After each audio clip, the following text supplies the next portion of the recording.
Hi, இன்னைக்கான coding என்னன்னு பார்த்தீங்கன்னா find the longest substring that occurs thrice. அதாவது என்னன்னு பார்த்தீங்கன்னா லைக் வந்துட்டு இப்போ நம்ம எத்தனை வாட்டி வருதோ அது வந்துட்டு நம்ம செக் பண்ணி அதை வந்து ரிட்டர்ன் பண்ண போகிறோம். லைக் அது 3 times வருதான்றதை வந்து நம்ம இன்னும் டீப்பாக சொல்கிறேன். அதை நான் கோடிங்கில் பார்க்குறப்போ உங்களுக்கு புரியும். லைக் வந்து எத்தனை வாட்டி வருதோ அதை நம்ம கவுண்ட் பண்ணிவிட்டு அது அப்புறமா அதை இனிஷியலைஸ் பண்ணுறோம். நான் சொல்கிறதோட உங்களுக்கு கோட் அப்போ பார்த்தா புரியும்னு நினைக்கிறேன். ஸோ கோடில் எக்ஸ்பிளைன் பண்ணுறேன், வாங்க கோடிங்குள்ளே போகலாம். ஸோ இப்போ வாங்க கொஷின்குள்ள போகலாம். ஸோ கொஷின்ல வந்து என்ன சொல்லியிருக்காங்கன்னு பார்த்தீங்கன்னா, இது வந்து ஒரு ஸ்பெஷலான ஸ்ட்ரிங்கா இல்லையா அப்படின்றத தான் நம்ம கண்டுபிடிக்க போறோம். ஸோ அதை எப்படி கண்டுபிடிக்க போறோம்? ஸோ ஃபர்ஸ்ட் வந்து எதை கண்டுபிடிக்கணும்னு நமக்கு தெரியணும்ல. ஸோ பட்டு பார்த்தீங்கன்னா ஏபிசின்னு கொடுத்துருந்தாங்கன்னா அது வந்து பார்த்தீங்கன்னா ஸ்பெஷல் சப்ஸ்ட்ரிங் கிடையாது. இப்போ ஏவே வந்து 3 times வந்திருந்தா அது ஸ்பெஷல் சப்ஸ்ட்ரிங், இல்லை பி வந்து 2 times வந்திருந்தா அது ஸ்பெஷல் சப்ஸ்ட்ரிங், சிஏ செப்பரேட்டா வந்தாலும் அது ஒரு ஸ்பெஷல் சப்ஸ்ட்ரிங். ஸோ இதை தான் வந்து நம்ம கண்டுபிடிக்க போறோம். ஸோ இங்க ஃபர்ஸ்ட் எக்ஸாம்பிள் வந்து பாருங்களேன்,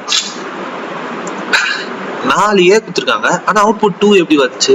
ஸோ அதாவது வந்துட்டு பாத்தீங்கன்னா இதை வந்து நம்ம ஒரு லாங்கஸ்ட் சப்ஸ்ட்ரிங்னா ஒரு ஸ்ட்ரிங்ல வந்துட்டு பாத்தீங்கன்னா ஒரு ஏவை மட்டும் எடுத்து தனியா இது பண்ண முடியாதுல்ல.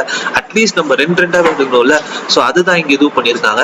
லைக் வந்து இந்த ஃபர்ஸ்ட் 2 ஏ எடுத்துட்டு அப்புறம் லாஸ்ட்ல இருக்கிற 2 ஏ எடுத்தா 2 நம்ம ஸ்பிளிட் பண்ணலாம். அப்போ வந்துட்டு பாத்தீங்கன்னா இதுல 2 ஏ இருக்கு, லைக் 2 ஏ வந்து 2 இருக்கு. ஸோ அதுதான் வந்து இங்க கான்செப்ட். ஸோ அப்புறம் கீழே வந்துட்டு பாத்தீங்கன்னா ABCDEF இருக்கும். லைக் இங்க வந்துட்டு பாத்தீங்கன்னா நம்ம எதுவுமே இல்லைன்னா -1 ரிட்டர்ன் பண்ணணும்னு ஒரு கான்செப்ட் இருக்கு. ஸோ அதை தான் இங்க சொல்லியிருக்காங்க. ஸோ அது கீழே வந்துட்டு பாருங்க ABCABA. ஸோ இங்க வந்துட்டு காமனா வந்துட்டு பாத்தீங்கன்னா ஏவே வந்து 3 times வந்திருக்கு. இங்க வந்து இன்னொரு கண்டிஷனும் இருக்கு. இந்த பி வந்து 2 times இருக்கு, ஆனா வந்துட்டு நம்ம வந்து அட்மோஸ்டா வந்து 3 வந்து கண்டுபிடிக்கணும். ஸோ அதுபடி வந்துட்டு பாத்தீங்கன்னா பி வந்து வெளியே தள்ளி விட்டுரும். அப்போ வந்து ஏ வந்து 3 times வந்துருக்குல்ல. ஸோ இப்போ வந்துட்டு நம்ம ஏ தனியா இருக்கிறதால இது படிக்கலாம். ஏன்னா இது செப்பரேட்டா இல்லாம லைக் சேம் கேரக்டர் ரிப்பீட் ஆகல, கொஞ்சம் தூரமா இதுவாகிறதால நம்ம இது ஒரு சப்ஸ்ட்ரிங்கா எடுத்துக்கலாம். ஸோ அவ்வளவுதான் கான்செப்ட். ஸோ கோடிங்னு பார்க்குறப்ப ஃபர்ஸ்ட் வந்து நான் வந்து கவுண்டரை வந்து இம்போர்ட் பண்ணிக்கிறேன். இதை வந்து நீங்கள் நடுவில் இது பண்ணலாம். ஸோ அப்புறமா வந்துட்டு பார்த்தீங்கன்னா கொஷின்லேயே ஒரு கண்டிஷன் இருக்குது. எல்லாமே வந்துட்டு பார்த்தீங்கன்னா லோயர் கேஸாக தான் இருக்கும். இல்லைனாலும் நம்ம -1 டேரெக்டாகவே ரிட்டர்ன் பண்ணிடுறோம். ஸோ அந்த ஸ்டேட்மெண்ட் நான் இது பண்ணிடுறேன்.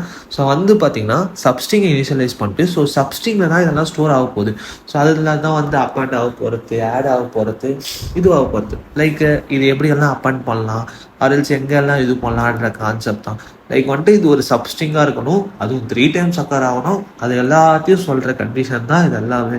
லைக் இதில் வந்துட்டு பார்த்தீங்கன்னா கரண்ட் கேரக்டரும் இருக்கும், அப்புறம் கரண்ட் சப்ஸ்ட்ரிங்கும் இருக்கும். ஸோ இது ரெண்டுத்துல வந்துட்டு பார்த்தீங்கன்னா ஃபர்ஸ்ட் வந்து கரண்ட் சப்ஸ்ட்ரிங்கில் வந்துட்டு ஃபார் லூப்பில் ரன் ஆகுதுல, அதில் எல்லா வேல்யூஸும் ஸ்டோர் பண்ணிவிட்டு அப்புறம் சிம்பிளாக வச்சுக்கணும். கடைசியாக இருக்கிற ஒரு கோடு லாஸ்ட்ல வந்து பார்த்தீங்கன்னா லைக் இது வந்து இங்கே தான் கண்டிஷனே செக் பண்ண போகுது. லைக் வந்துட்டு பார்த்தீங்கன்னா சேம் கேரக்டர் மேட்ச் ஆகுதுல, அது எல்லாத்தையும் வந்து சப்ஸ்ட்ரிங்கில் ஸ்டோர் பண்ணி வச்சிருக்கோம். ஸோ அங்கே வந்துட்டு பார்த்தீங்கன்னா லைக் வந்து அந்த 2 time வந்திருந்தா வந்து இது ரிட்டர்ன் பண்ணிடும் டேரெக்டாக -1ன்னு சொல்லிட்டு. சப்போஸ் 3 times வந்துருச்சுன்னா அது வந்து ஒரு ப்ராப்பரான சப்ஸ்ட்ரிங் இருக்கான்ற கண்டிஷனும் செக் பண்ணணும். ஸோ அப்படி எல்லாத்தையும் செக் பண்ணி முடிச்சுட்டு ஃபைனல் அவுட்புட் வந்து நம்ம எக்ஸ்பெக்ட் பண்ண அவுட்புட் வரும். லைக் வந்துட்டு பார்த்தீங்கன்னா 2, அதாவது இது வந்து 2 வந்துட்டு ஏன் வந்து ஏவை வந்து ரெண்டா பிரிக்குதுன்னு பார்த்தீங்கன்னா லைக் இப்போ ஏவை வந்து தனித்தனியாக இது பண்ணணும்னு வைங்களேன். ஃபர்ஸ்ட் வந்து 2 ஏ எடுக்கும், லாஸ்ட் வந்து ஒரு ஏவா எடுத்தாலும் லைக் அதோடைய காம்பினேஷன் கரெக்டாக வராதுல்ல. இப்போ ரெண்டா தான் கரெக்டாக வருதுல்ல. ஸோ அந்த கான்செப்ட் தான் இதை இம்ப்ளிமெண்ட் பண்ணியிருக்கோம். ஸோ அந்த கோடை ரன் பண்ணி பாருங்க. ஸோ அவ்வளோதாங்க.